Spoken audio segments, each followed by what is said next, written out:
நாங்க ஒரு வழியில அரசியல் செஞ்சுக்கிட்டு போயிட்டு இருக்கிறோம். உங்களுக்கு தான் டிவிக்கு ஒரு பொருட்டே இல்லல, அப்புறம் ஏன் கதறீங்க? அப்புறம் ஆளாளுக்கு அங்க போயிட்டு இங்க போயிட்டு புலம்பி தள்ளிக்கிட்டு இருக்கிறீங்க. இது எப்படி இருக்கு தெரியுமா? எனக்கு பயம் இல்ல, எனக்கு பயம் இல்ல அப்படின்னு சத்தமா சவுண்ட் விட்டுக்கிட்டே சத்தமா பாட்டு பாடிக்கிட்டு இந்த நடுங்கிக்கிட்டே சின்ன பசங்க நடந்து போவாங்க, அந்த மாதிரி இருக்கு.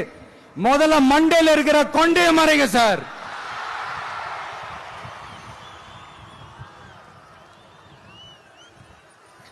சும்மா மாறு வேஷத்துல மறு வச்சுக்கிட்டு மீடியா ஆளு ரேடியோ ஆளுன்னு இவங்க ஆளுங்களே மாத்தி மாத்தி அனுப்பிக்கிட்டு இதெல்லாம் என்ன மக்களுக்கு தெரியாதுன்னு நினைச்சிட்டு இருக்கீங்களா? மக்கள் எல்லாத்தையும் உன்னிப்பா கவனிச்சிட்டு இருக்காங்க. அதனாலதான் சொல்றேன், உங்களுக்கு நீங்க கொள்ளையடிச்சு வச்சிருக்கிற காசு தான் துணை, ஆனா எனக்கு என் மேல எல்லையில்லா பாசம் வச்சிருக்கிற இந்த மாசு தான் துணை.